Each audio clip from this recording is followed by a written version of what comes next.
The leather spine of the first edition, Hemingway cracked softly as I reshelved it, the sound echoing through the empty Metropolitan Archives like a whisper of judgment. My fingers lingered on the worn cover longer than necessary, a habit born from years of finding comfort in stories that belong to other people, other lives far more interesting than mine. The musty scent of old paper and preservation chemicals clung to my cardigan, a smell I'd grown to associate with safety, with invisibility. "Jade, you're still here?" Marcus, the night security guard, poked his head around the corner of the rare book section. His salt and pepper beard caught the amber glow of the reading lamps, making him look older than his 53 years. "It's past 8. Even the books need to sleep sometimes." I managed a small smile, tucking a strand of mousy brown hair behind my ear. The gesture was automatic, practiced, designed to make me even smaller, even less noticeable. "Just finishing the Fleming collection. Someone returned 3 volumes out of order, and you know how Mrs. Patterson gets about the cataloging system."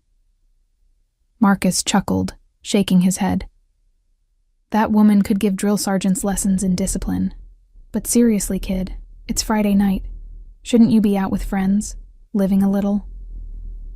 The suggestion sent an uncomfortable flutter through my stomach. Friends. I had colleagues who smiled politely when we passed in the hallways, acquaintances who remembered my name at the coffee shop downstairs. But friends. Real friends who called just to talk, who invited you to things, who dragged you places you didn't want to go. "I'm fine here," I said, turning back to the shelf to hide the flush creeping up my neck. "Besides, I have plans tomorrow." It wasn't entirely a lie. I had plans to reorganize my apartment's bookshelves, to finally finish that historical romance I'd been reading in fragments for the past month, to maybe, if I felt particularly brave, walk past the building where he might be, where he always was on Saturday afternoons, according to the patterns I'd observed over 3 years of careful, shameful watching. But Marcus was already retreating, his footsteps fading into the labyrinth of stacks, leaving me alone with the weight of my own pathetic routine. I pulled my phone from my pocket, the screen lighting up to reveal a message from my college roommate, the closest thing I had to a friend. "Riley, birthday girl, we're picking you up at 10. No excuses. Dress code, something that doesn't scream librarian."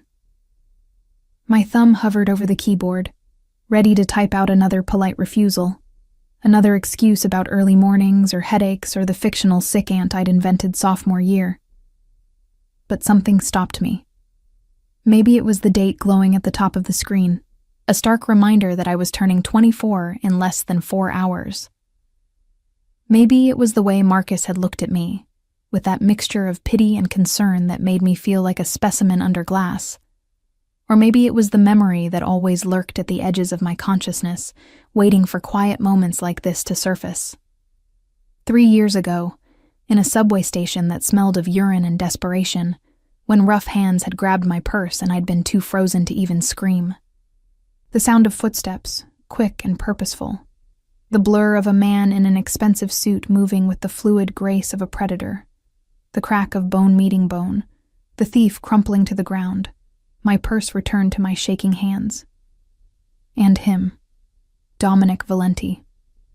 I hadn't known his name then. Not until I'd seen his face weeks later in a newspaper article about a new nightclub opening in Tribeca. But I'd known other things. The exact shade of his eyes, darker than espresso but somehow warmer. The small scar that bisected his left eyebrow, barely visible unless you were close enough to count his breaths.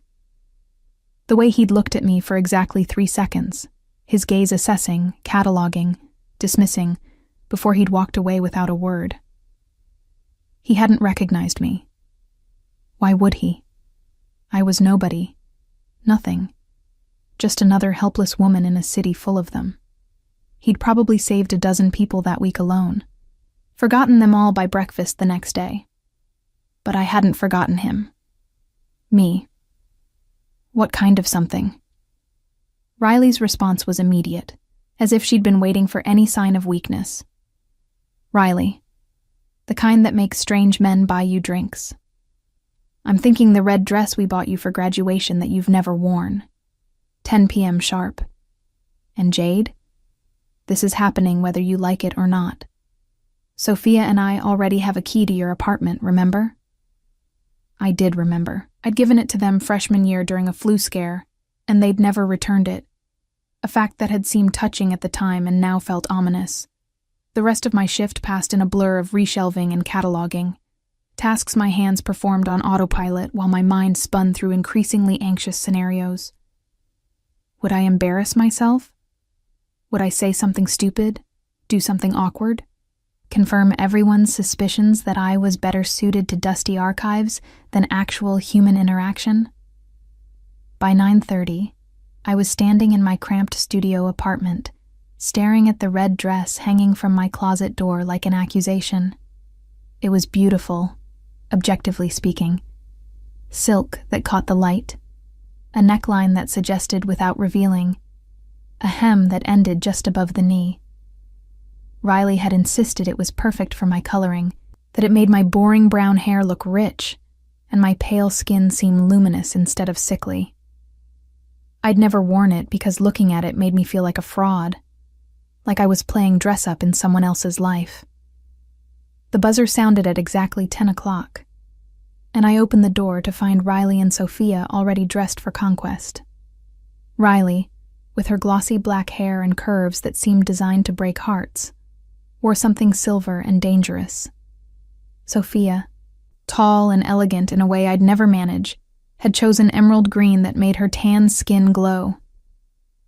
"Oh, thank God," Riley said, pushing past me into the apartment. "You're actually wearing it. I was prepared to physically wrestle you into submission." "I'm not sure about this," I started, but Sophia was already steering me toward the door, her grip surprisingly strong for someone so willowy. "Nope, no backing out.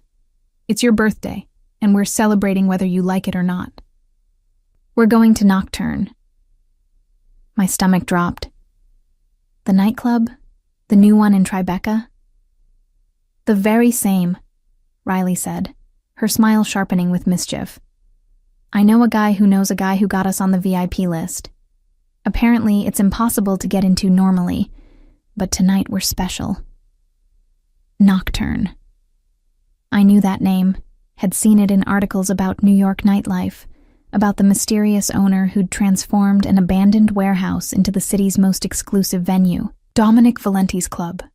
The place he owned, operated, the territory he controlled with the same casual authority he'd shown that night 3 years ago. This was a mistake. A terrible, catastrophic mistake. But Riley's arm was already linked through mine, and Sophia was calling for an Uber, and before I could formulate a coherent protest, we were sliding into the back seat of a car that smelled of cheap air freshener and other people's perfume. The drive to Tribeca took 20 minutes that felt like both seconds and hours. My reflection in the window showed a stranger, someone with lips painted dark enough to be bold, eyes lined with precision I'd practiced 5 times before getting right. I looked almost pretty, almost confident, almost like someone who belonged in a place like Nocturne. Almost. The club announced itself from a block away, bass thrumming through the sidewalk like a heartbeat, a line of beautiful people wrapped around the building's corner. The exterior was understated, just a discreet door and a single word etched in chrome letters. Nocturne. "Come on," Riley said, pulling me past the line toward a different entrance where a man the size of a refrigerator stood with a tablet. She spoke to him in low tones, showed him something on her phone, and his expression shifted from bored hostility to professional courtesy. The door swung open, revealing a staircase descending into pulsing light and sound. And just like that, we were inside. The interior of Nocturne was everything the exterior wasn't. Opulent without being gaudy, the space soaring upward into darkness, the walls lined with private booths draped in velvet, the dance floor churned with bodies, lights slicing through manufactured fog, the bar stretching along one wall like an altar to excess. "First round's on me," Sophia shouted over the music, disappearing toward the bar before I could protest. Riley grabbed my hand, pulling me deeper into the club. Isn't this amazing? I heard the owner designed every detail himself. Total control freak, but in a hot way. I didn't respond, too busy scanning the space with the practiced eye of someone who'd spent 3 years cataloging details. The security cameras positioned at strategic intervals, disguised as decorative fixtures. The way certain booths on the upper level remained perpetually occupied by men in expensive suits who watched the crowd with predatory attention. The emergency exits, marked but unobtrusive, probably leading to places VIP guests like us would never see. This wasn't just a nightclub. It was a fortress, a kingdom. And somewhere in this controlled chaos was the man who ruled it. Sophia returned with 3 cocktails, something dark and complicated in tall glasses. To Jade, she said, raising hers in a toast. May 24 be the year she finally lives a little. I took a sip, the alcohol burning pleasantly, loosening the knot of anxiety in my chest. 1 drink wouldn't hurt. 1 night of pretending to be normal, to be the kind of person who celebrated birthdays in exclusive nightclubs, who didn't spend her evenings watching a man who didn't know she existed. We danced, or rather, Riley and Sophia danced while I swayed awkwardly, trying to mimic their fluid confidence. The alcohol helped, blurring the edges of my self-consciousness, making the music feel less overwhelming and more like something I could almost surrender to. I was on my 2nd drink, starting to think maybe this wasn't so terrible after all, when it happened. My purse, the small leather crossbody I'd bought specifically because it was supposed to be secure, slipped from my shoulder as I turned. I lunged for it, but someone bumped into me, and it skittered across the floor, disappearing under a table in one of the private booths. Shit, I muttered, dropping to my hands and knees, the music suddenly too loud, the lights too bright. I crawled under the table, my dress riding up, my dignity evaporating with each undignified shuffle forward. My fingers closed around the purse's strap, just as shoes appeared in my peripheral vision. Expensive shoes. Italian leather so soft it probably cost more than my monthly rent. My gaze traveled upward, past tailored trousers, past a shirt that fit with the precision of custom tailoring, past a jawline that could cut glass, to eyes the exact shade of dark espresso I'd cataloged in my memory 3 years ago. Dominic Valenti stood over me, his hand extended not in offer of help, but in expectation. And in that hand, held between his fingers like evidence, was my purse. The purse I'd dropped. The purse he'd apparently retrieved before I could. The purse that contained, tucked in its inner pocket, the diary I'd been keeping for 3 years. The diary filled with pages and pages of observations, of memories, of letters I'd written and never sent. Letters addressed to him, confessing every shameful detail of my obsession, my pathetic, consuming love for a man who didn't know I existed. Our eyes met, and I watched comprehension flicker across his face as his fingers found the zipper, as he began to open it, as he froze. Time fractured into fragments, each second stretching like taffy, as I watched Dominic Valenti's fingers pause on the zipper of my purse. From my undignified position on the floor, still half-crouched beneath the table, I could see the exact moment curiosity shifted into something harder in his expression. His thumb moved, sliding the zipper open with deliberate slowness, and I felt my entire world tilt on its axis. "Please," I whispered, the word barely audible over the pulsing music. "That's mine." His gaze dropped to me, really seeing me for the first time, and I watched recognition flicker across his features. Not recognition of who I was, because how could he possibly remember the forgettable woman he'd helped years ago? But recognition that I was terrified. That whatever was in that purse mattered desperately, which, of course, only made him more interested. "You dropped it," he said, his voice a low rumble that I felt in my chest despite the bass thrumming through the floor. His accent was subtle, Italian syllables softening certain consonants, a remnant of a childhood I knew he'd spent in Sicily. Not because he'd told me, but because I'd read it in the profile piece the Times had published last year. The one I'd saved in a folder on my laptop alongside 47 other articles that mentioned his name. I know. Thank you. Can I have it back? I scrambled to my feet, my knees protesting, my dress twisted awkwardly around my hips. I tugged it down with one hand while reaching for the purse with the other, but he pulled it back, just slightly, just enough to keep it out of reach. In a moment, he said, and then he was turning, walking toward the booth I'd crawled under, sliding into the curved leather seat with fluid grace. The two men already sitting there, both wearing suits that screamed money and menace, immediately stood and moved away without a word, dismissed by nothing more than his presence. I should have run. Should have abandoned the purse, grabbed Riley and Sophia, fled into the night.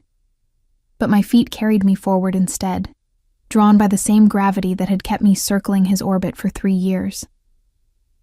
I stood at the edge of the table, my hands clasped in front of me like a supplicant, and watched as he withdrew the small leather-bound book from my purse. The diary. Oh God, the diary. It wasn't even pretty, just a cheap journal I'd bought at a drugstore 2 years ago when the margins of library checkout cards were no longer sufficient to contain my thoughts. The cover was plain brown, the pages slightly warped from where I'd pressed flowers between them. Flowers from the bodega across from his building. Flowers that bloomed in the planter outside Nocturne's entrance. Interesting reading material to bring to a nightclub, Dominic observed, turning the book over in his hands. His fingers were long, elegant, with small scars across the knuckles that spoke of violence casually administered.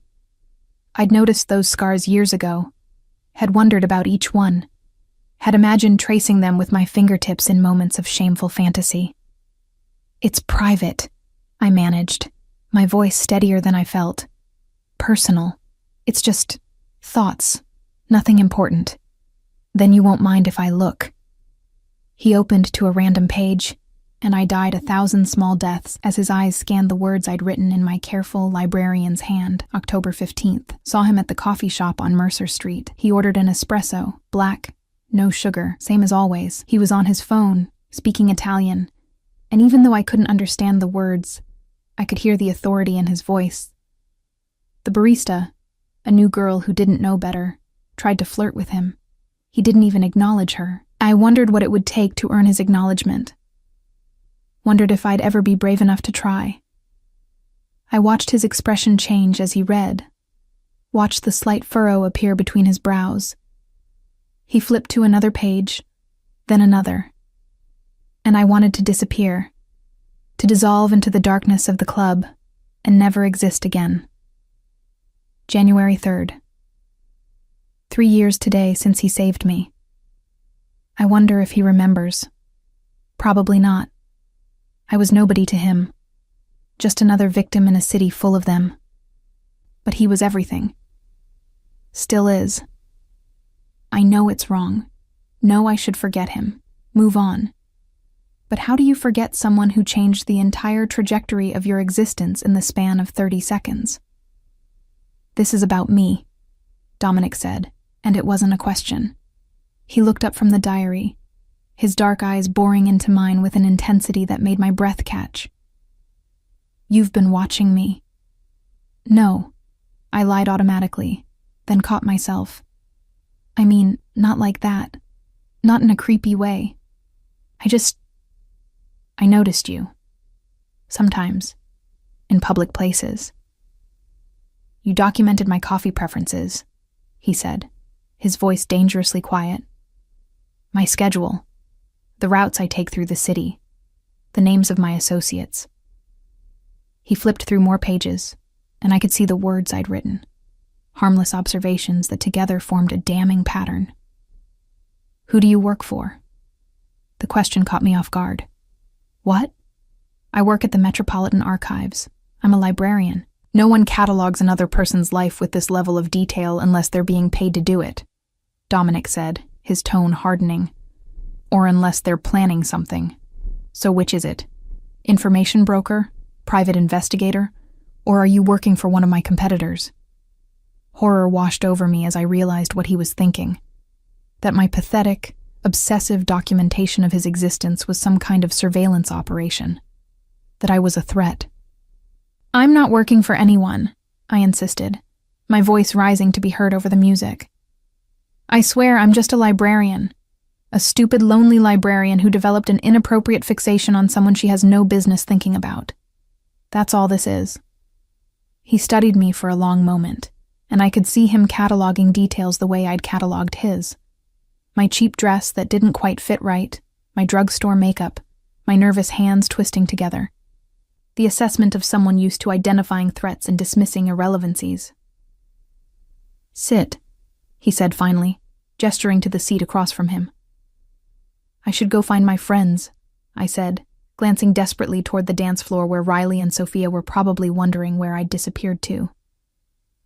Sit, he repeated, and the word carried enough weight that my legs obeyed before my brain could formulate a protest. The leather of the booth was butter soft against my thighs, the table between us suddenly feeling less like furniture and more like a barrier between predator and prey. Dominic set the diary on the table, his hand resting on it possessively, and leaned back in his seat.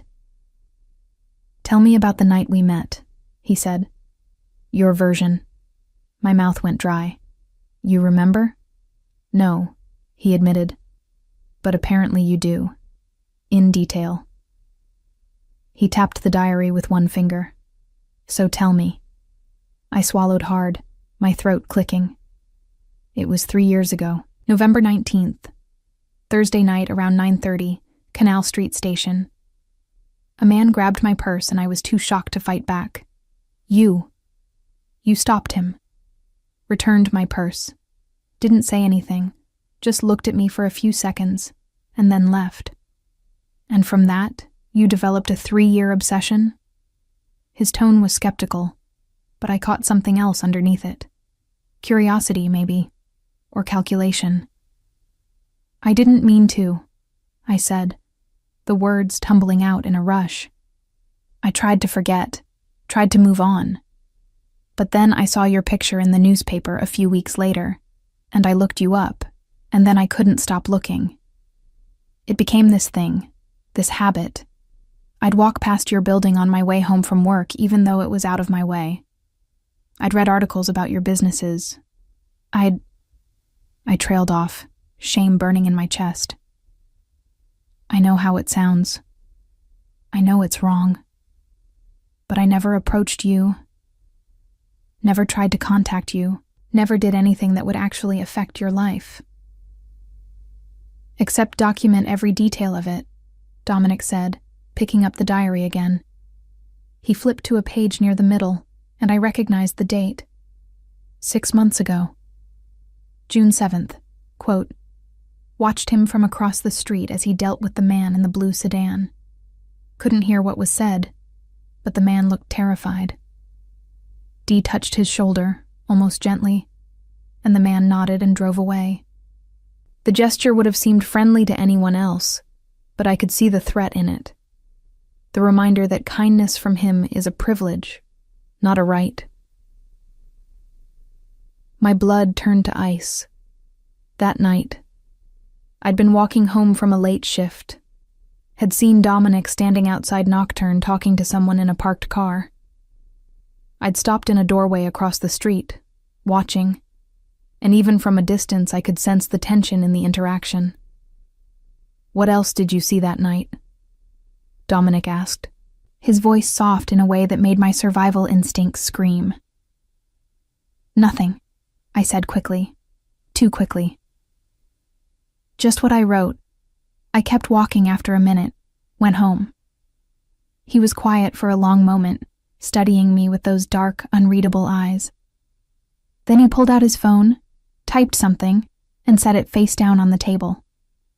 Here's what I think, he said, his tone conversational, almost friendly. I think you're telling the truth about being a librarian. The detail orientation, the careful documentation, the social awkwardness. It all fits.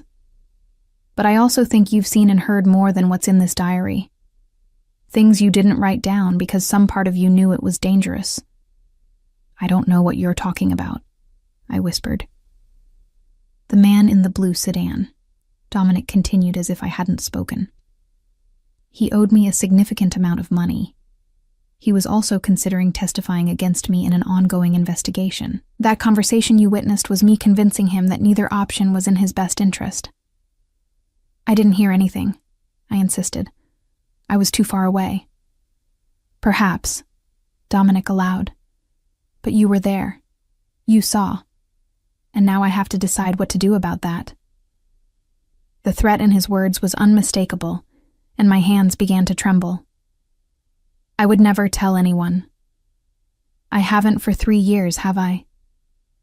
Everything I know, everything I've seen, it stayed in that diary. Just observations. Just my thoughts. Thoughts that could be very valuable to the right people, he said. The district attorney, for instance. Or the FBI. Or any number of my competitors who would pay well for the kind of detailed surveillance you've been conducting. It's not surveillance. The words burst out of me, louder than intended. Several people at nearby tables glanced over, and I lowered my voice to an urgent whisper.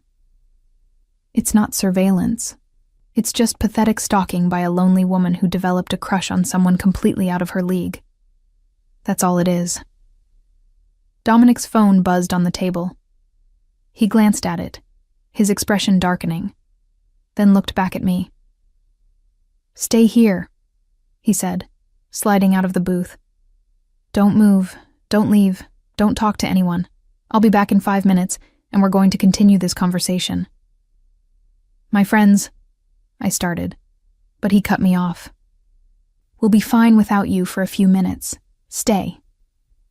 He picked up the diary, tucking it into his jacket pocket, and walked away, disappearing into the crowd with the ease of someone who owned every space he occupied. I sat frozen in the booth, my mind racing. I should run. Should grab Riley and Sophia and flee while I had the chance. But something kept me pinned in place, some combination of fear and that same magnetic pull that had kept me orbiting his life for 3 years. A woman appeared at the table, tall and elegant in a dress that probably cost more than my monthly salary. Mr. Valenti asked me to keep you company, she said, sliding into the seat he'd vacated. Her smile was polished and professional, but her eyes were calculating. I'm Natasha. I manage the VIP services here at Nocturne. I'm fine alone, I said, but she didn't move. He insisted, Natasha said, and I understood that I was being guarded, kept in place. Would you like another drink? Something to eat? I'd like my purse back, I said, realizing for the first time that Dominic had taken it with him along with the diary. I'm sure Mr. Valenti will return it shortly, Natasha said, her tone suggesting the subject was closed. We sat in uncomfortable silence, the music pounding around us, and I watched Natasha watch me, cataloging, assessing, reporting back through some invisible channel to her employer. I'd become a specimen under observation, a problem to be analyzed and solved. When Dominic returned exactly 5 minutes later, he wasn't alone. The man with him was older, maybe 50, with silver threading through dark hair and eyes that had seen too much. He wore a suit as expensive as Dominic's, but carried himself with the relaxed confidence of someone who'd moved beyond needing to prove anything. Jade Winters, Dominic said, and hearing my full name in his voice sent a shiver down my spine. This is Marcus Bellini. He has some questions for you. Marcus slid into the booth beside Natasha, who immediately stood and left without a word. He smiled at me, friendly and warm, but I could see the predator beneath the pleasant exterior. Ms. Winters, he said, his voice carrying a heavier Italian accent than Dominic's. I've just had a very interesting conversation with the head of security at the Metropolitan Archives. Lovely woman, Mrs. Patterson. She had glowing things to say about you. Very dedicated employee. Always punctual. absolutely trustworthy with sensitive materials. My stomach dropped. They'd called my boss. They'd reached out to my workplace within 5 minutes of learning where I worked. She also mentioned, Marcus continued, that you have security clearance for the restricted collections, access to historical documents that are not available to the general public. Is that correct? Yes, I whispered. But I would never. Of course not, Marcus said smoothly. That wasn't my implication. I'm simply establishing that you're a person who can be trusted with sensitive information, who understands discretion. He paused, letting the words sink in. The question is whether that discretion extends beyond your professional life. It does, I said quickly. I swear I've never told anyone anything, not about what I've seen, not about. I gestured helplessly at where the diary had been. 3 years, Dominic said, pulling my attention back to him. He'd sat down across from me again, his presence overwhelming in the confined space of the booth. You've been watching me for 3 years, writing about me, following me, and in all that time you never once tried to approach me, never tried to use what you knew. Why? The question hung in the air between us, and I realized that my answer mattered more than I'd understood. This wasn't idle curiosity. This was an interrogation, and my life might depend on how I responded. Because, I said, the truth scraping my throat raw, approaching you would have required courage I don't have, and using what I knew would have required being the kind of person I'm not. I'm not brave, Mr. Valenti. I'm not clever or ambitious or interesting. I'm just someone who saw something beautiful and dangerous and couldn't look away. Silence. Marcus and Dominic exchanged a look I couldn't decipher. Beautiful, Dominic repeated, something shifting in his expression. You think I'm beautiful? Heat flooded my face. That's what you got from that? I just confessed to 3 years of stalking you, to documenting your life, to potentially witnessing God knows what illegal activities. And you're stuck on the word beautiful? A smile tugged at the corner of his mouth, gone so quickly I might have imagined it. I'm stuck on the fact that you're either the best actress I've ever met, or you're telling the truth. She's telling the truth, Marcus said, his tone certain. I've interrogated enough liars to know one when I see one. This one? He gestured at me almost fondly. Couldn't lie to save her life. Which presents a different problem, Dominic said, his gaze never leaving mine. If you can't lie, and you know things that could hurt me, then you're a liability I can't afford to ignore. Terror locked my muscles. This was it. The moment where my pathetic obsession, my stupid, shameful watching got me killed. I thought of Riley and Sophia, probably still dancing, wondering where I'd gone. Thought of my tiny studio apartment with its carefully organized bookshelves. Thought of all the stories I'd never finish reading. However, Dominic continued, and I dared to breathe again. You're also potentially an asset. Someone with your attention to detail, your discretion, your ability to observe without being noticed. That could be useful. I blinked, confusion cutting through fear. Useful how? That remains to be determined, he said, pulling my purse from his jacket and setting it on the table between us. For now, consider this a probationary period. You're going to keep doing exactly what you've been doing, working at the library, living your life. But now, you're going to do it with my explicit knowledge and permission. I don't understand, I said, though some part of me did. Some part of me that was already cataloging the implications. You're going to work for me, Dominic said, his tone making it clear this wasn't a request. Part-time when I need you. Observing, documenting, reporting back. And in exchange, I'm going to ensure your safety.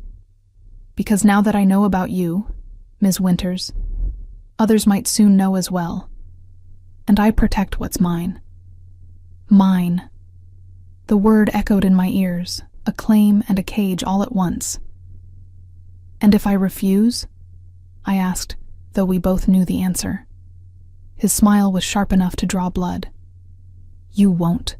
The business card Dominic pressed into my palm felt heavier than it should. Thick cardstock with raised lettering that spelled out a name and a phone number. Nothing else. No company, no title, just the essential information rendered in elegant simplicity. I stared at it as Marcus and Dominic stood, the two men towering over me in my seated position. "Call that number tomorrow," Dominic said. "Someone will give you instructions." "Tomorrow's Saturday," I said stupidly, as if that mattered, as if the normal rhythms of the work week held any meaning in whatever world I'd just stumbled into. "I'm aware," Dominic replied, his tone dry. "The instructions will be simple. Follow them precisely." They left me there in the booth, surrounded by the pulsing chaos of Nocturne, my purse returned but my diary still in Dominic's possession. Collateral, I realized. Insurance that I would comply. I found Riley and Sophia right where I'd left them, dancing with a group of men who melted away as I approached. Riley took one look at my face, and her expression shifted from tipsy joy to concern. "What happened? You look like you've seen a ghost." "I need to go home," I said, my voice flat. "I'm sorry. I know it's my birthday, but I can't. I need to leave." Sophia exchanged a glance with Riley, some silent communication passing between them. "Okay," she said simply. "Let's get you home." The ride back to my apartment passed in a blur. Riley and Sophia peppered me with questions I couldn't answer, concern giving way to frustration when I remained silent.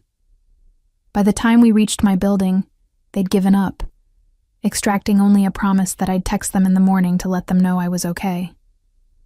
I wasn't okay. I didn't sleep that night, instead lying on my bed fully dressed, staring at the ceiling and replaying every moment of the encounter. The way Dominic's fingers had looked holding my diary, the certainty in his voice when he'd claimed me as his, the understanding that my life had fundamentally changed in the span of 30 minutes. At some point, exhaustion pulled me under, and I woke to harsh afternoon sunlight streaming through my curtains and my phone buzzing insistently on the nightstand. An unknown number. My hands shook as I answered. "Hello?" "Ms. Winters." The voice was female, crisp and professional. "Mr. Valenti has requested your presence at his residence this evening at 7. An address has been sent to your phone along with a car service confirmation. The driver will arrive at your building at 6:30. Dress code is business casual. Do you have any questions?" I had about 1,000 questions, but the only one that made it past my lips was, "What if I can't make it? Then Mr. Valenti will be very disappointed." The implication was clear. Disappointing Dominic Valenti was not advisable. "We'll see you at 7, Ms. Winters." She disconnected before I could respond. I checked my messages to find the promised address, a building in the West Village that I recognized from one of my documented walks. The building I knew, from careful observation, that Dominic called home. The rest of the day crawled by in agonizing slow motion. I tried to read, to distract myself, but the words blurred together. I tried to eat, but nothing settled in my stomach. Finally, at 6, I forced myself to shower and dress in the most business casual outfit I owned. Black slacks and a cream blouse that I usually saved for meetings with department heads. The car arrived precisely at 6:30, a sleek black sedan that looked wildly out of place on my shabby street. The driver, a middle-aged man with kind eyes and a professional demeanor, held the door for me without comment. The drive to the West Village took 20 minutes. We pulled up in front of a converted warehouse with industrial windows and a discreet entrance. The driver came around to open my door, gesturing toward the building. "Top floor," he said. "The elevator code is 1119. The date we'd met. The date of the subway rescue." My hands went cold. The building's lobby was minimalist and modern, all concrete and steel with strategic lighting that made the space feel expensive rather than industrial. The elevator was the kind that required a code, and when I entered the numbers, it rose smoothly, without stops, directly to the penthouse. The doors opened onto a private foyer, and Dominic stood there waiting, dressed in dark jeans and a white shirt, with the sleeves rolled to his elbows. Casual in a way I'd never seen him, but no less commanding for it. "Ms. Winters," he said, gesturing for me to enter. "Thank you for coming." As if I'd had a choice. His apartment was exactly what I'd imagined and nothing like I'd expected. Open plan, with exposed brick and floor-to-ceiling windows that offered a stunning view of the city. But instead of the cold minimalism I'd anticipated, the space felt lived in. Books lined custom shelves, their spines worn from reading. Art covered the walls, pieces I recognized from my studies. Original works worth more than most people's houses. "Wine?" Dominic asked, moving to a kitchen that looked like something from an architectural magazine. "I don't drink," I lied, then caught myself. "I mean, not usually, not much." He poured 2 glasses anyway, red wine that probably cost more than my weekly grocery budget, and handed one to me. "Sit," he said, gesturing to a leather sofa that faced the windows. I perched on the edge of the seat, the wine glass cradled in my hands. Dominic sat across from me in a matching chair, close enough to maintain the intimacy of conversation, far enough to avoid crowding. "I've read your diary," he said without preamble, cover to cover. Twice. Mortification washed over me in waves. "I'm sorry you had to do that." "Don't apologize." He took a sip of his wine, his gaze never leaving my face. It was illuminating. "You have a gift for observation, Ms. Winters. Details most people would miss, patterns most people wouldn't recognize. You documented my life with the precision of a detective or a historian." "A stalker," I corrected miserably. "Let's call it what it is. If you were a stalker, you would have done something with the information. Tried to insert yourself into my life. Sought attention or profit." He leaned forward slightly. "But you didn't. You just watched and wrote and kept it all to yourself." "Why?" "Because the reality would have ruined the fantasy," I said, the words escaping before I could stop them. "As long as I just observed from a distance, I could imagine you were someone I could actually know. Someone accessible. Someone who might—" I cut myself off, heat flooding my face. "Someone who might what?" Dominic prompted, his voice softer than I'd heard it. "Someone who might see me," I finished quietly. "Really see me, not just look past me like everyone else does." The silence that followed felt heavy with meaning I couldn't decipher. Dominic set down his wine glass and stood, walking to the windows. The city spread out below him, lights beginning to twinkle as dusk settled over Manhattan. 3 years ago, he said, his back to me, I stopped a mugging in a subway station, returned a purse to a woman who looked terrified. I remember thinking she reminded me of something fragile, a bird with a broken wing. My breath caught. He did remember. "I walked away because that's what I do," he continued. "I don't get involved in people's lives, don't form attachments, don't allow weakness." He turned to face me, and the look in his eyes made my heart stutter.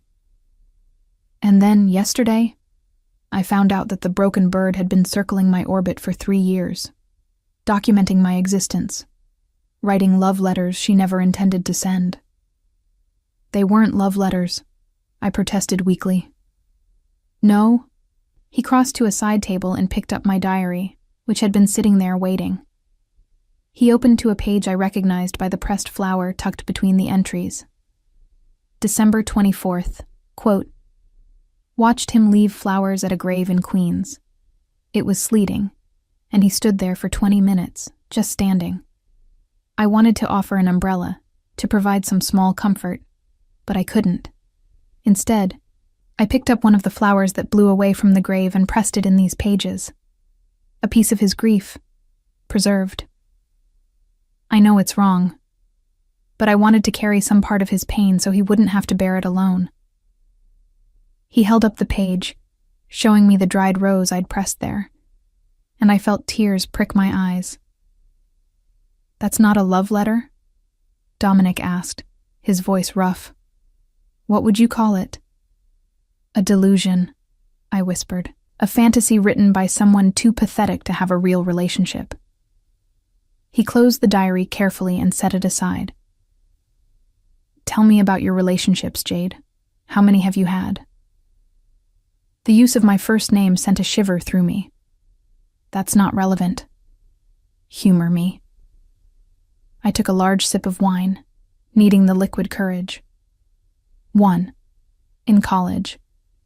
It lasted 6 weeks. He broke up with me because I was too intense and not intense enough at the same time. Whatever that means. And since then..." "Nothing," I admitted. "I work, I read, I go home. That's my life. Except for the walking past my building, the documenting my schedule, the pressing flowers from my mother's grave. His mother. I'd guessed that from the dates, from the frequency of his visits, but hearing it confirmed made the violation of my observation feel even worse. "I'm sorry," I said again, meaning it. "I know it's invasive. I know it's wrong. If I could take it back..." "I don't want you to take it back," Dominic interrupted, and the words hung in the air between us, impossible and dangerous. "I want you to explain it. Make me understand how someone becomes so fixated on a stranger that they organize their life around glimpses and observations." How could I explain something I barely understood myself? "You saved me," I tried. Not just from the mugger, but from invisibility. For 30 seconds, you looked at me like I mattered, like I was worth protecting, and I've been chasing that feeling ever since. That's not healthy, Jade. "I know," I said, setting down my wine glass before I dropped it. "Believe me, I know. I've told myself 1,000 times to stop, to delete the diary, to take a different route home, but I couldn't. You became this bright spot in my gray life, and I couldn't let it go." Dominic moved then, crossing the space between us and sitting on the sofa beside me. Not touching, but close enough that I could smell his cologne, feel the warmth radiating from his body. "The things you've witnessed," he said, his voice low. "The conversations you've observed, the people you've seen me with. Do you understand what they mean?" "I have theories," I admitted, "based on context clues and research, but I don't know anything for certain." "Theories," he repeated, a hint of amusement in his tone. "Such a librarian word. Tell me your theories, Jade." I swallowed hard. "I think you run an organization that operates outside legal boundaries. I think the people who work for you are loyal because they're either afraid or well compensated or both. I think the businesses you own are legitimate on the surface, but serve other purposes underneath. And I think..." I hesitated, then forced myself to continue. "I think you're dangerous in ways I can't fully comprehend, but for some reason, that doesn't scare me as much as it should." "It should terrify you," Dominic said, his voice hard. "What I am, what I do, it's not romantic. It's not something to be observed from a safe distance and romanticized in diary entries. It's brutal and bloody and ruins everything it touches." "Then why am I here?" I asked, turning to face him. "If I'm such a liability, if I know too much, why not just deal with me the way you dealt with the man in the blue sedan?"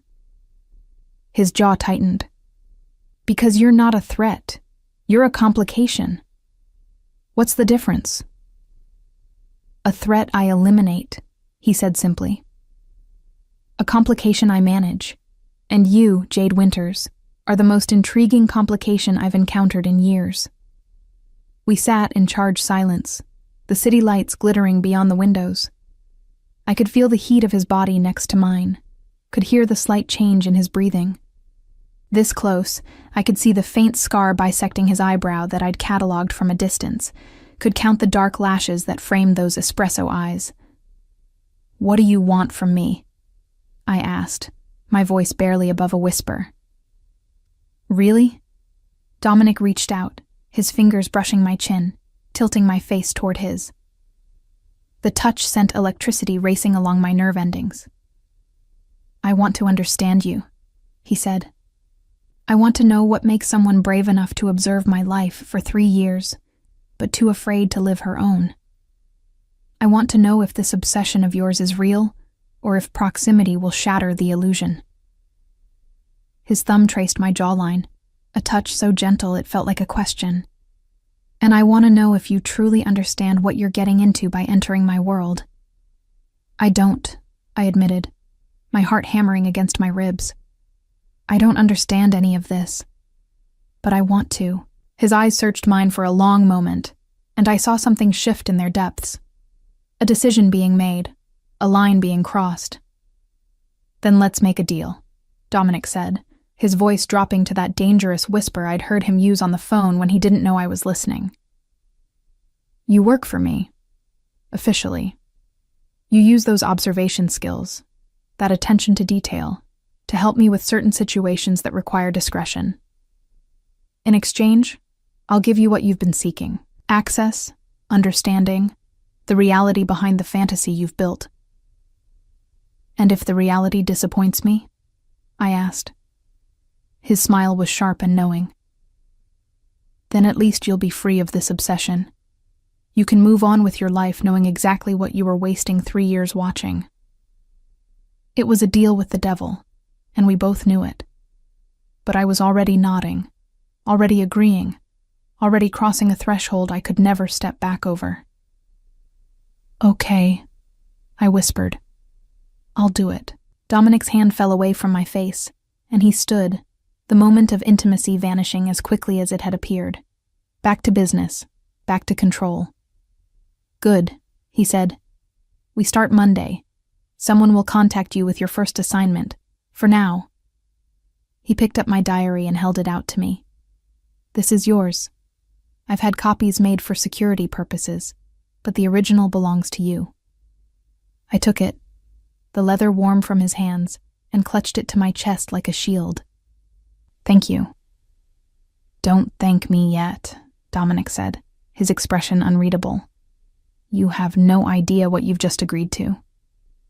He walked me to the elevator, maintaining a careful distance that felt like both protection and rejection. As the doors began to close, he spoke one last time. "Jade? That night in the subway? I remember thinking you had the saddest eyes I'd ever seen, like you'd already given up on something essential." The doors slid shut on his next words, but I could still hear them, echoing in my mind. "I'm going to find out what it was." Monday morning arrived with the inevitability of a deadline. I went through my routine at the library with mechanical precision, reshelving returned books, processing new acquisitions, avoiding Mrs. Patterson's penetrating gaze whenever possible. She knew something had changed. I could see it in the way she watched me, cataloging my distraction with the same careful attention I'd applied to Dominic's life. The text came at 2:17 p.m., interrupting my lunch break. "Unknown number. You have a package at the front desk. Collect it immediately." The package was a slim manila envelope with my name typed on the label. No return address, no identifying marks. I waited until I was alone in the break room to open it, my fingers clumsy with anxiety. Inside was a new phone, sleek and expensive, and a single card with typed instructions. "This is your work phone. Keep it on you always. Memorize this number, 212-550147. Delete this card after reading. Someone will call you at 6 p.m. with your first assignment. Do not discuss this with anyone." I stared at the phone for a long moment, the weight of it in my palm feeling like an anchor pulling me under.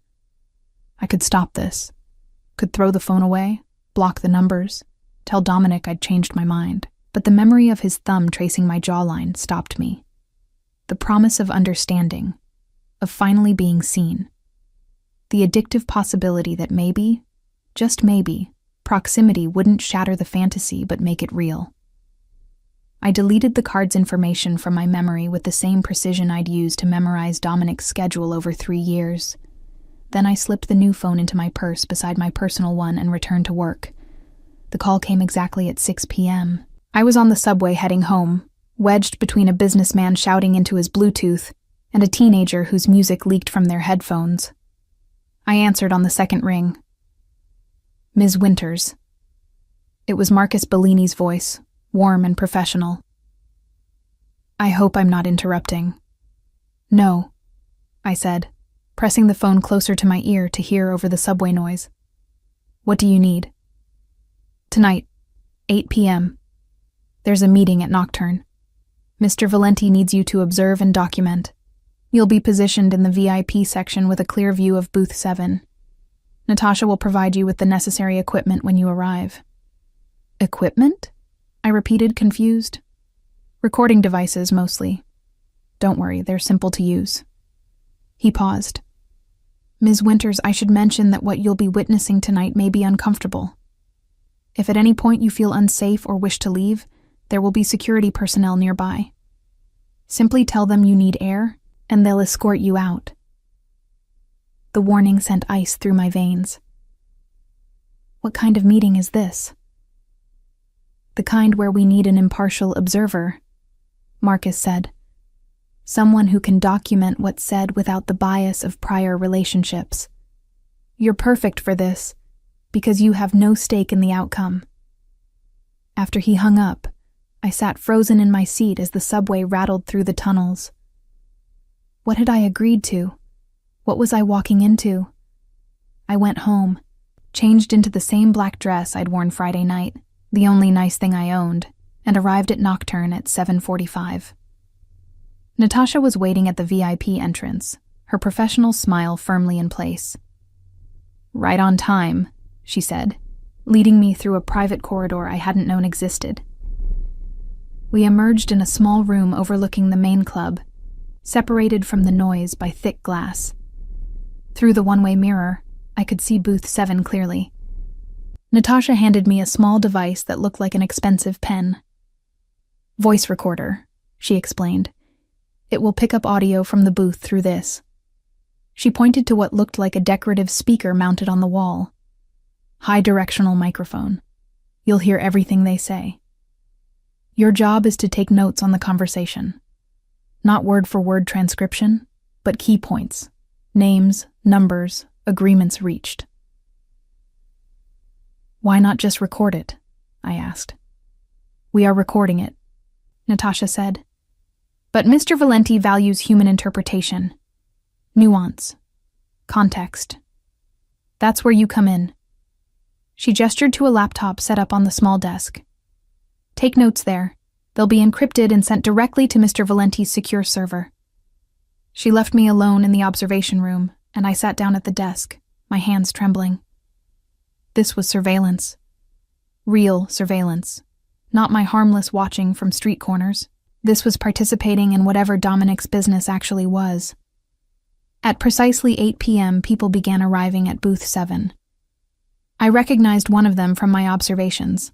A heavy-set man in his 50s who always arrived at Nocturne in a Mercedes with diplomatic plates. The others were strangers, but they moved with the same confident arrogance of people used to power. Dominic arrived last, Marcus at his side. He slid into the booth with fluid grace, and even through the one-way glass, I could feel the shift in energy. Everyone deferred to him without question. The conversation that followed was exactly what Marcus had warned me about. Uncomfortable. There was talk of territory and percentage points, of shipments and routes, of officials who needed convincing and competitors who needed warnings. Nothing explicitly illegal, but the implications were clear to anyone listening. I took notes, my fingers flying over the keyboard, documenting the careful dance of negotiation happening below. The heavy-set man wanted something, concessions that Dominic was unwilling to grant. The tension escalated slowly, professionally. until the man made a mistake. He threatened Dominic, implied that he had options, other allies who might be more amenable to his terms. The change in Dominic was instantaneous. He didn't raise his voice, didn't move abruptly, but something shifted in his posture, something cold and deadly that made everyone at the table go still. "Let me be clear," Dominic said, his voice carrying perfectly through the microphone. "You have no options, no allies who wouldn't sell you out the moment it benefited them. What you have is this: my patience, which is finite, and my goodwill, which you're currently exhausting." The heavyset man tried to backtrack, to smooth over the threat, but Dominic raised a hand, cutting him off. "We're done here," he said. "You'll accept my terms, or you'll find yourself explaining to your other allies why you're suddenly a liability instead of an asset. Those are your options." The meeting ended shortly after. I watched the men file out, the heavyset one looking pale and shaken. Dominic remained in the booth with Marcus, their heads bent together in quiet conversation. My phone buzzed. A text from the work number. "Come down to the booth." My legs felt unsteady as I made my way down from the observation room. The club was busy now. Bodies pressed together on the dance floor, the bass thrumming through my chest. The booth seemed miles away across that crowded space. Dominic watched me approach, his expression unreadable. Marcus stood as I arrived, offering me his seat with a polite nod before disappearing into the crowd. "Well?" Dominic asked, gesturing for me to sit. I slid into the booth, acutely aware of how close we were in the confined space. "I took notes like you asked. They're on the laptop." "I've already read them," he said. "You're thorough. Captured the important details without getting bogged down in irrelevant conversation."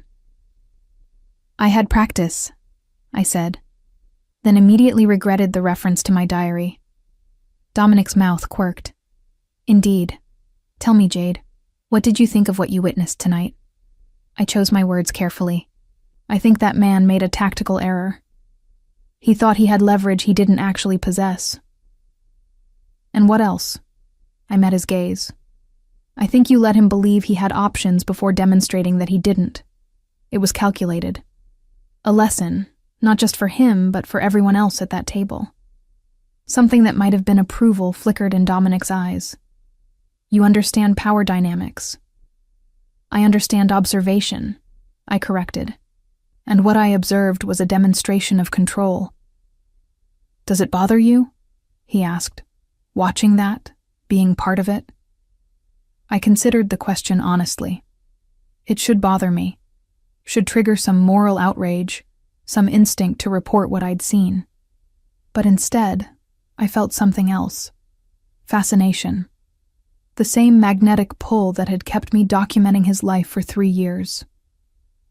"I don't know yet," I admitted. "Ask me again after I've had time to process."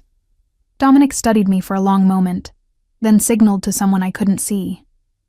A waitress appeared with 2 glasses of wine. "You did well tonight," he said, handing me one. "Better than I expected for a first assignment." "What happens now?" I asked. "Now you go home. Tomorrow you go to work like normal. When I need you again, you'll receive a message." He paused. "Unless you want to leave now. Walk away from this arrangement. I'd understand." It was a test, I realized. A chance to prove I was committed, or an opportunity to escape. My answer would determine everything that came next. I took a sip of wine, letting the rich flavor coat my tongue. "I'm not walking away." "Why not?" Dominic asked, and I heard genuine curiosity in the question. "Because 3 years of watching you from a distance taught me nothing real," I said. "This, tonight, uncomfortable as it was, taught me more about who you actually are than all my observations combined. And I want to understand. Need to understand." "Even if understanding changes how you see me?" he challenged. "Even if the reality destroys whatever fantasy you've been holding on to?" "Especially then," I said, surprising myself with the certainty in my voice, because anything is better than the limbo I've been living in. This half-life of observation without participation. Dominic set down his wine glass, his gaze never leaving mine. You might regret that position, Jade. My world has a way of consuming people who enter it unprepared. Then prepare me, I said. Isn't that what this is? An education? His smile was slow and dangerous. Among other things. We sat in the booth for another hour, talking in the carefully neutral way of two people circling something neither was ready to name. Dominic asked questions about my work at the library, about the books I preferred, about the life I'd built in careful isolation. I asked questions about Nocturne, about the art on his apartment walls, about anything that didn't directly address the dangerous business I'd witnessed. When he finally walked me out to the waiting car, his hand settled at the small of my back, a touch that felt both possessive and protective. The same touch I'd observed him using with others, but now directed at me. Tomorrow night, he said, as I slid into the back seat. Dinner, my apartment, 7 p.m. It wasn't a question, but I answered anyway. I'll be there. As the car pulled away from Nocturne, I watched Dominic's figure recede in the rearview mirror, a dark silhouette against the club's lights. I'd crossed another threshold tonight, moved from observer to participant, from fantasy to dangerous reality. And despite everything I'd witnessed, every instinct screaming that I should run, I knew with absolute certainty that I would show up tomorrow night, and the night after that, and every night he asked me to. Because the broken bird he'd saved 3 years ago had spent all that time learning to fly in circles around him. Now she was being invited into the cage, and she was walking in with open eyes. The flowers arrived at the library Tuesday afternoon, delivered during the quiet lull between lunch and the after-work rush. Mrs. Patterson brought them to my desk personally, her eyebrows raised in speculation as she set down the crystal vase filled with white roses and something I didn't recognize. Dark purple blooms with an intoxicating scent that seemed to fill the entire rare books section. Someone has an admirer, she said, her tone carefully neutral, but her eyes bright with curiosity. I pulled the small card from its envelope with trembling fingers. The handwriting was precise, controlled, distinctly masculine. For the broken bird who's learning to fly. See you at 7. D. A friend, I said quickly, tucking the card into my pocket before Mrs. Patterson could read it. She hummed noncommittally, but I caught her watching me throughout the rest of the afternoon, cataloging this deviation from my normal routine the way I'd cataloged Dominic's. I looked up the purple flowers during my break. Aconitum, monkshood, wolfsbane, beautiful, fragrant, and lethally poisonous. The symbolism wasn't lost on me. Everything about Dominic was beautiful and dangerous in equal measure, and I was walking toward it anyway. At 6:30, I left the library in the same black dress I'd worn the night before. I'd brought it in a garment bag, changed in the staff bathroom, applied makeup with hands that shook slightly. Riley had texted 3 times asking where I'd disappeared to Friday night, but I'd pleaded exhaustion and work stress, promises to catch up soon that I wasn't sure I could keep. How did you explain to your friends that you'd been conscripted into working for a man who operated outside legal boundaries? That you were complicit in surveillance that was probably illegal? That you were willingly walking into deeper waters with no idea how to swim? The car arrived exactly on time. Same driver, same professional courtesy. This time, when we pulled up to Dominic's building, he was waiting in the lobby, dressed in dark slacks and a charcoal sweater that made him look softer somehow, more approachable. The illusion vanished when our eyes met, and I saw the predatory intensity in his gaze. Jade, he greeted me, my name in his mouth still sending shivers along my spine. Thank you for the flowers. They're beautiful. Do you know what they mean? He asked, guiding me toward the elevator with that same possessive hand at the small of my back. I looked them up, I admitted. Monkshood, Deadly nightshade. Very subtle messaging. His laugh was genuine, surprising me. I thought you'd appreciate the literary reference, beauty and danger intertwined. It seemed appropriate. The elevator rose smoothly to his penthouse.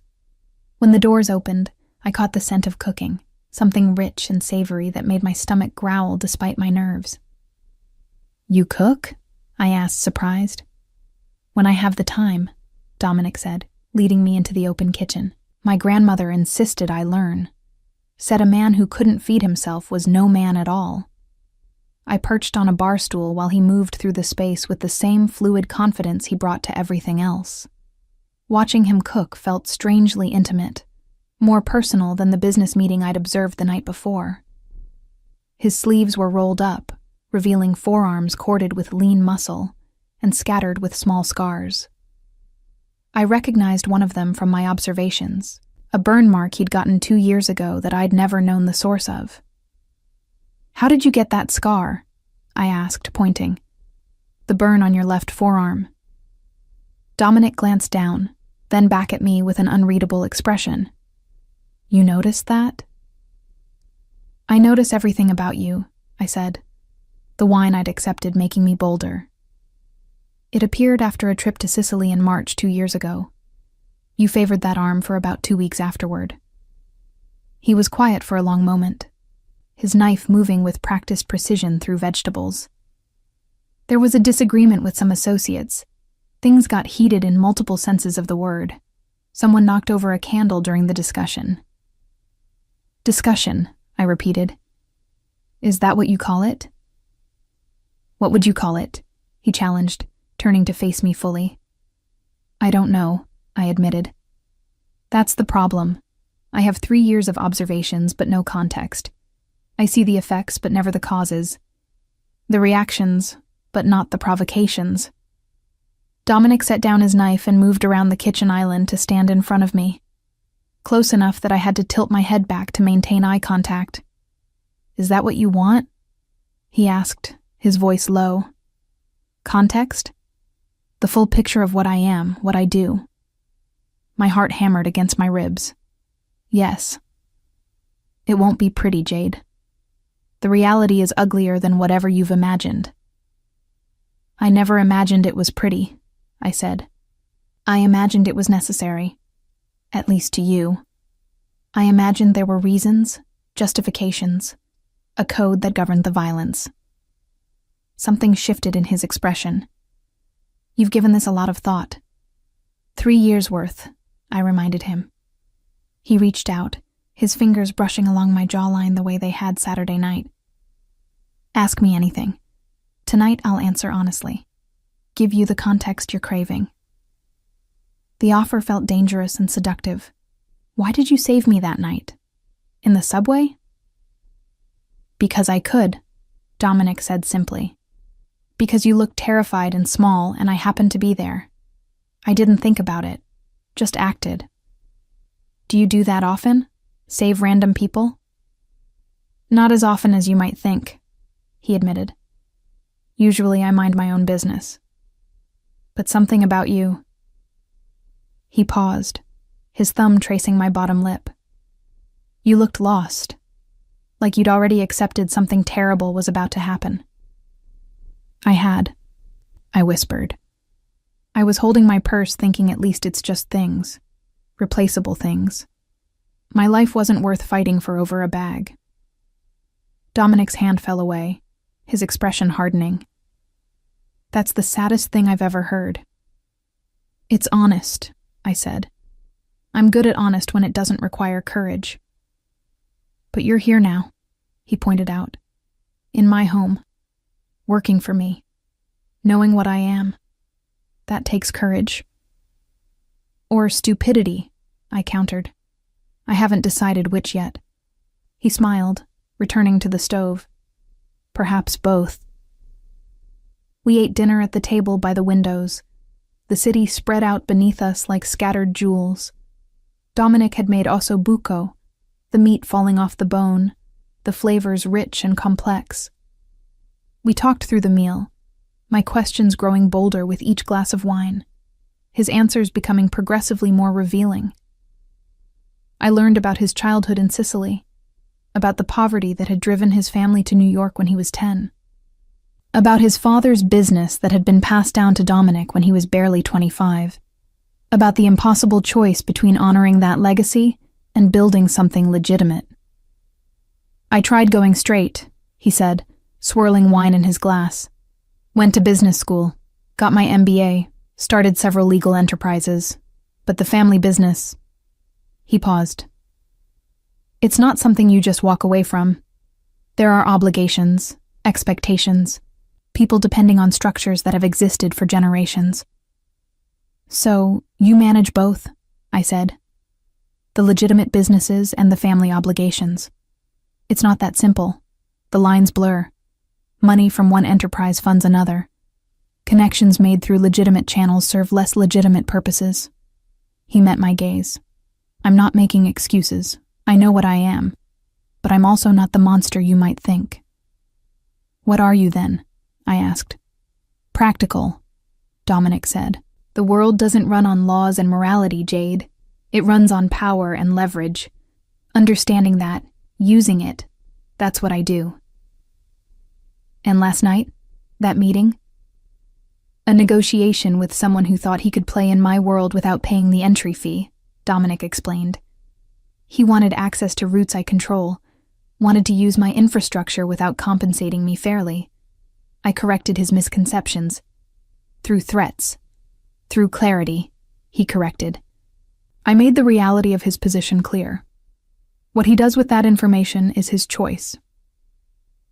I absorbed this, turning it over in my mind. You see it as providing a service, structure and chaos. Essentially, yes. Someone will control these industries, these channels. Better me than someone with fewer scruples. Fewer scruples than threatening people? Dominic's smile was sharp. You'd be surprised how much worse it could be. I don't deal in human trafficking. Don't touch drugs that target children. Have rules about civilian casualties. Others in my position aren't so discriminating. It was a thin moral line, but I could see the logic. Lesser evils. Controlled chaos. He was right that someone would fill these spaces. Maybe him being that someone, with his codes and boundaries, was better than the alternatives. You're not running, Dominic observed, watching me process. Not looking at me with disgust or horror. Why? Because I already knew, I said. Not the details, but the general shape of it. I chose to keep watching anyway. Chose to accept your offer. This is just confirmation of what I'd already accepted. He stood, moving to the windows. Come here. I joined him, standing close enough that our shoulders almost touched. The city sprawled beneath us, millions of lives being lived in ignorance of the structures that actually governed their world. See that building? Dominic pointed to a gleaming tower in Midtown. I own it, legitimately. Bought it with money made from Nocturne's profits. Inside are offices for dozens of small businesses, startups that couldn't afford Midtown rent otherwise. I keep the rates low, reinvest profits into the community. He pointed to another location. That neighborhood? Crime rate dropped 40% in the last 3 years because my people keep order. The police can't or won't, so we do.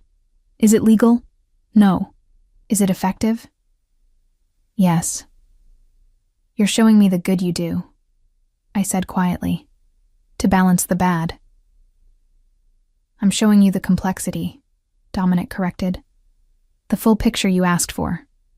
I'm not a villain, Jade, but I'm not a hero either. I'm a man trying to manage an impossible situation with the tools I have available. I turned to face him, emboldened by wine and proximity, and 3 years of pent-up longing. What do you want from me, Dominic? Really? It's not just observation. You could hire professionals for that. His hand came up to cup my face, his thumb tracing my cheekbone. I want to understand your obsession by feeding it. Want to see what happens when fantasy meets reality. Want to know if proximity will cure you of this fixation or intensify it. And if it intensifies, I breathed, then we deal with that complication when it arises. His face moved closer, his lips hovering just above mine. But right now, I want to kiss the woman who's been watching me for 3 years, who pressed flowers from my mother's grave in her diary, who took notes on my coffee preferences like they were sacred texts.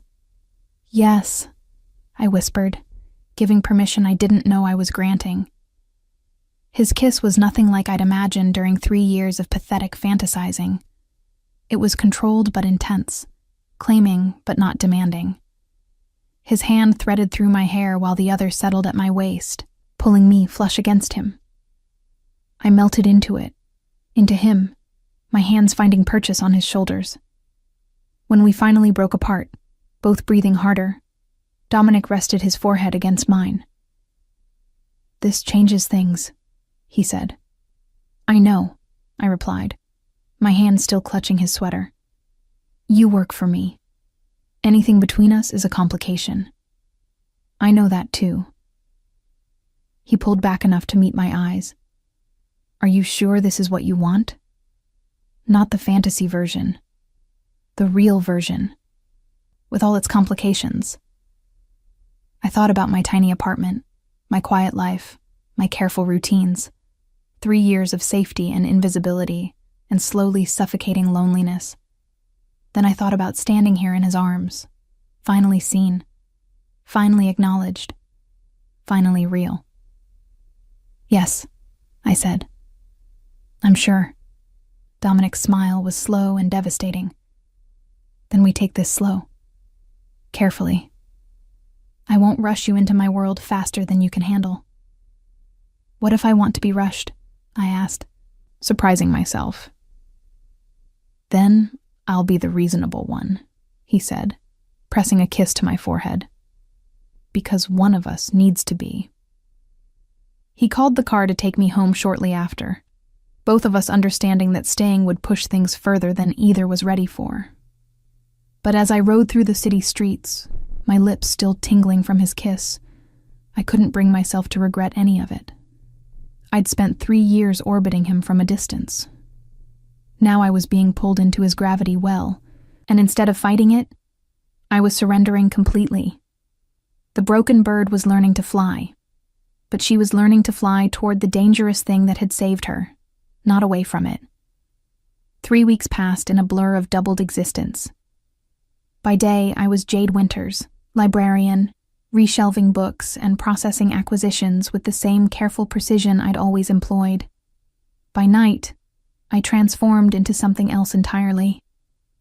Dominic's observer, his documenter, his increasingly complicated entanglement.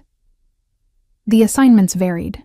Sometimes I observed meetings like the first one, taking notes that I'd later discover were used in negotiations or leverage situations. Sometimes I researched individuals Dominic was considering business relationships with, using my library access to dig through public records and archived newspapers.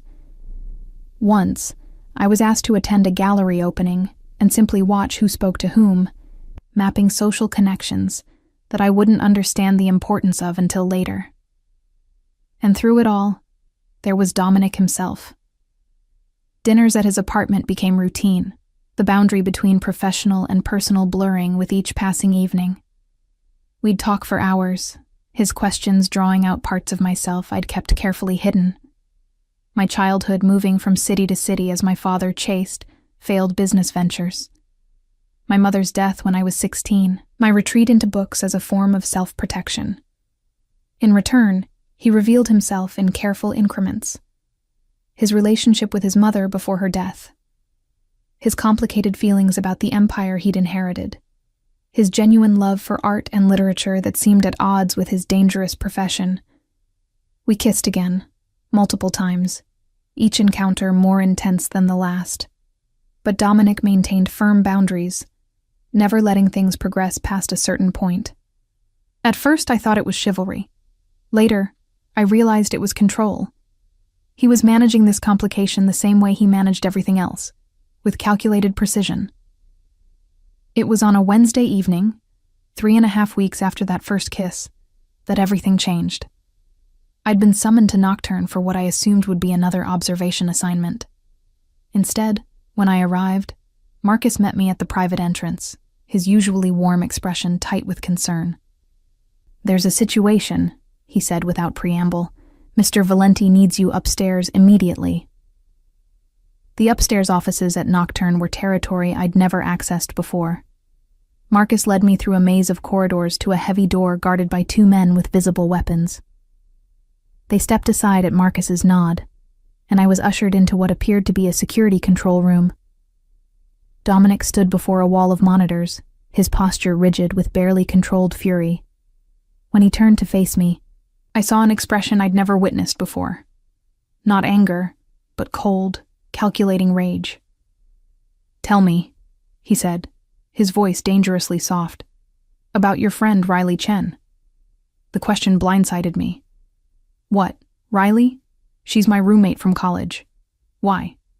"Because she's been asking questions," Dominic said. "About you. About where you've been spending your evenings. About the flowers I sent to your work. About the car service that picks you up." My stomach dropped. "She's just concerned. I've been distant lately, and she noticed." "She's not just concerned," Dominic interrupted, pulling up an image on one of the monitors. It showed Riley at a coffee shop, sitting across from someone I didn't recognize. "She met with a federal agent yesterday. DEA, an agent who's been building a case against me for 2 years. The room spun around me. "No, Riley wouldn't. She doesn't know anything about you, about any of this." "Doesn't she?" Dominic's tone was cutting. "You've been disappearing 3 nights a week, coming home at unusual hours, receiving expensive gifts. A friend with even casual observational skills would notice the pattern." Marcus stepped forward, his expression sympathetic. "Ms. Winters, we pulled phone records. Your friend has been in contact with Agent Sarah Morrison for the past week, the same week you observed the Calabrese negotiation. Timing that couldn't be coincidental. The Calabrese meeting had involved discussions of shipping routes and percentage points that, if documented by federal investigators, could form the basis of a RICO case. I didn't tell Riley anything," I insisted, panic rising in my chest. "I swear, she doesn't know what I've been doing. I never mentioned your name, never discussed the assignments." "But she knows you're hiding something," Dominic said. "And people who care about their friends, who worry about them, sometimes do foolish things, like reaching out to authorities they think might help." The implications crashed over me. "You think Riley contacted the DEA because she's worried about me? That she thinks I'm in trouble?" "That's the charitable interpretation," Marcus said quietly. "The less charitable one is that she's been placed in your life deliberately. A plant to monitor you, to use your friendship to gather information." "That's insane," I said. But even as I spoke, doubt crept in. Riley had been persistent about our friendship, had insisted on maintaining contact after college despite my tendency to isolate, had always asked questions, shown interest in my life. No, that was paranoia talking. The world Dominic inhabited, where everyone was a potential threat, where trust was a liability. "I've known Riley for 6 years," I said firmly. "She's not a federal agent. She's not a plant. She's a friend who's worried because I've been lying to her about where I am and what I'm doing." Dominic studied me for a long moment. "Prove it." "How?" I asked. "How can I possibly prove someone's intentions?" "Call her," he said, gesturing to my phone. "On speaker. Ask her directly about the meeting with Agent Morrison." My hands shook as I pulled out my phone. This felt like a betrayal of Riley, of our friendship. But what choice did I have? If Dominic believed she was a threat, if he thought she'd compromised his security through me, I didn't want to think about what he might do. Riley answered on the 3rd ring, her voice cheerful. "Jade, finally. I was about to send a search party." "Hey, Riles," I said, trying to keep my voice steady. "Can we talk?" It's important. Of course. What's wrong? You sound weird. I took a breath, Dominic's dark eyes boring into me. I need to ask you something, and I need you to be completely honest. Have you been talking to anyone about me? About where I've been spending my time? Silence on the other end of the line. When Riley spoke again, her tone had shifted. Jade, what's going on? Are you in trouble? Just answer the question, please. Riley hesitated. Okay, yes. I talked to someone, but only because I'm worried about you. You've been acting strange, disappearing. I saw you get into that expensive car last week, and Jade, I'm scared you're mixed up in something dangerous. Who did you talk to? I pressed, even though I already knew. A woman approached me at the coffee shop, Riley admitted. She said she was investigating organized crime in the city, and that someone matching your description had been seen with people connected to illegal activities. She showed me photos, Jade, of you going into buildings owned by criminals, sitting in cars with known mob associates.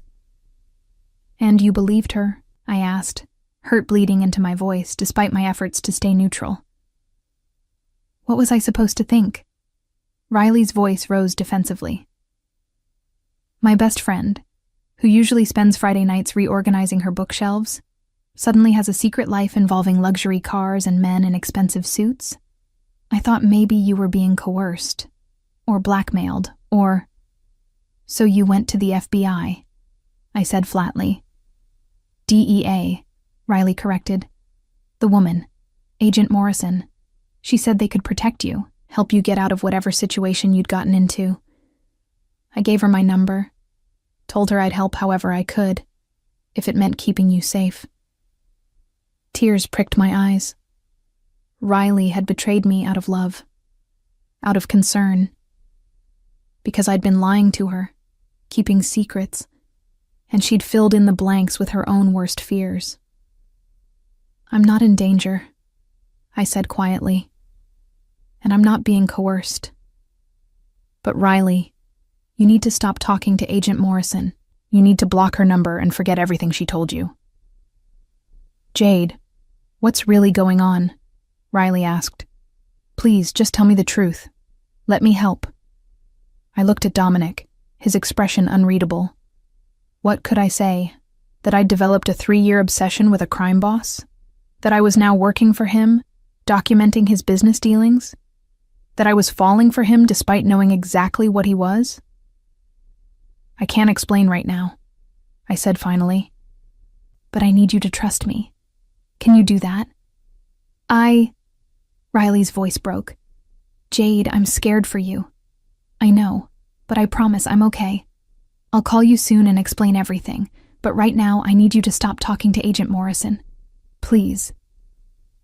After a long pause, Riley agreed, though her voice was heavy with reluctance. I ended the call and set my phone down on the desk, my hands trembling. She was trying to protect me, I said to Dominic, not betray you. The distinction is academic, Dominic replied. She's compromised your security and mine. Agent Morrison now knows you have a connection to me. Knows you're aware enough of my activities to be worried about. That makes you a target for recruitment or pressure. What are you going to do? I asked, fear icing my veins. To Riley? Something flickered in Dominic's expression. Nothing. She's a civilian who made an understandable mistake out of concern for her friend. But you... He moved closer, his intensity overwhelming. You need to decide, Jade. Right now. Are you in this or not? Because there's no middle ground anymore. Agent Morrison will approach you eventually. When she does, you'll have to choose. Choose what? I whispered. Whether to cooperate with federal investigators or remain loyal to me, Dominic said bluntly. Whether the past 3 weeks have meant anything, or if they were just an extension of your fantasy. Whether you're brave enough to actually inhabit the reality you claim to want. I thought about my diary, still sitting on my bookshelf at home. 3 years of observations, of documented longing, of careful distance. I thought about the past 3 weeks, the dinners and conversations and stolen kisses, the sense of finally being seen, finally mattering to someone. And I thought about what loyalty to Dominic would mean. Complicity in activities that straddled legal boundaries. Potential criminal liability if everything fell apart. A life lived in shadows, always watching for threats, never entirely safe. If I choose you, I said slowly, what does that mean? Specifically?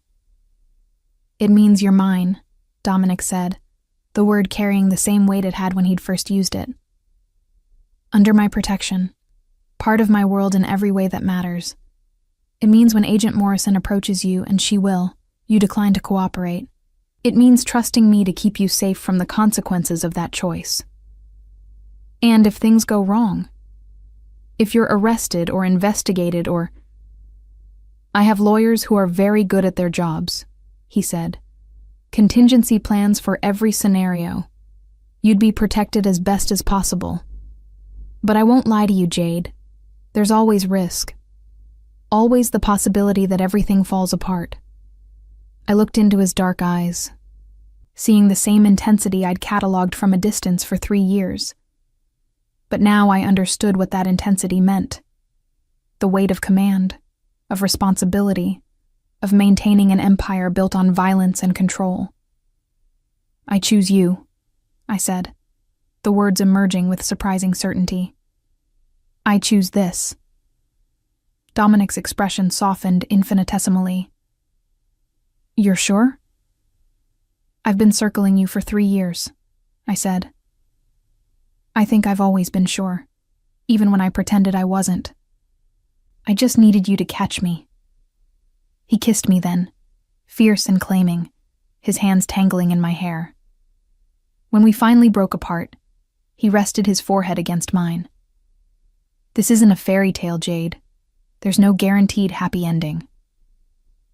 I know, I said, but at least it's real. At least I'm living instead of just observing. Marcus cleared his throat discreetly. Boss, we need to make decisions about Morrison. She'll escalate now that she knows the Winters connection. Dominic nodded, stepping back but keeping one hand at my waist. Put additional security on Jade. I want someone watching her apartment, her route to work, everywhere she goes, and run a full background on Morrison. Find out what she has, what she needs, what she wants. Already in progress, Marcus confirmed. Over the next hour, I listened as Dominic and Marcus strategized, mapping out responses to potential federal moves. I was a complication being managed, a variable being accounted for, a piece being positioned on a board I barely understood. But I was also being protected, valued, fought for. When the meeting finally ended and Dominic drove me home himself, a first, we sat in his car outside my building for a long moment. You can still change your mind, he said quietly. Walk away. I'd protect you regardless. I don't want to walk away, I said, meaning it. I want to understand everything. Want to be part of this. Want to matter to you the way you've mattered to me. You do matter, Dominic said, his hand cupping my face. More than is probably wise. More than I intended when this started. What did you intend? I asked. To satisfy my curiosity. To understand your obsession. To determine if you were a threat. His thumb traced my jawline. I didn't intend to fall for the broken bird. My breath caught. You're falling for me? Have fallen, he corrected. Past tense, somewhere between reading your diary and watching you take notes with that intense concentration you get. Somewhere between the first kiss and realizing you see me clearly and choose me anyway. I kissed him, putting 3 years of longing into it, and when we finally pulled apart, we were both breathing hard. Come upstairs, I whispered. Not yet, Dominic said, though I could see the desire in his eyes. When I take you to bed, Jade, it won't be in some cramped apartment with thin walls. It will be in my home, in my bed, with all night to show you exactly how much you matter. The promise sent heat through me. When? Soon, he said. After we've dealt with Morrison. After I'm sure you're safe. After you've had time to truly understand what you're committing to. I wanted to argue, wanted to insist that I already understood, but something in his expression stopped me. He was being careful with me, protective in a way that felt both frustrating and cherishing. Okay, I said. Soon. He walked me to my building's entrance, kissed me once more, and waited until I was inside before driving away. I climbed the stairs to my apartment, my lips still tingling, my heart racing with a mixture of exhilaration and fear. Inside, my phone buzzed with a text from the work number. Sleep well, beautiful bird. Tomorrow, we begin preparing you properly. No more observer. Time to become participant. I fell asleep that night with the phone clutched to my chest, Dominic's words echoing in my mind. 3 years of watching from a distance, 3 weeks of cautious involvement. And now I was diving in completely. The broken bird had learned to fly. Now she was learning that sometimes the most beautiful cages were the ones you entered willingly, and sometimes the most dangerous predators were the ones you loved despite their teeth. I'd spent 3 years documenting Dominic Valenti's life. Now I would spend the rest of mine living it alongside him. Consequences and complications and all. The fantasy had become reality. And I discovered that reality, with all its sharp edges and dangerous beauty, was infinitely more compelling than any story I'd ever cataloged in the quiet safety of my library.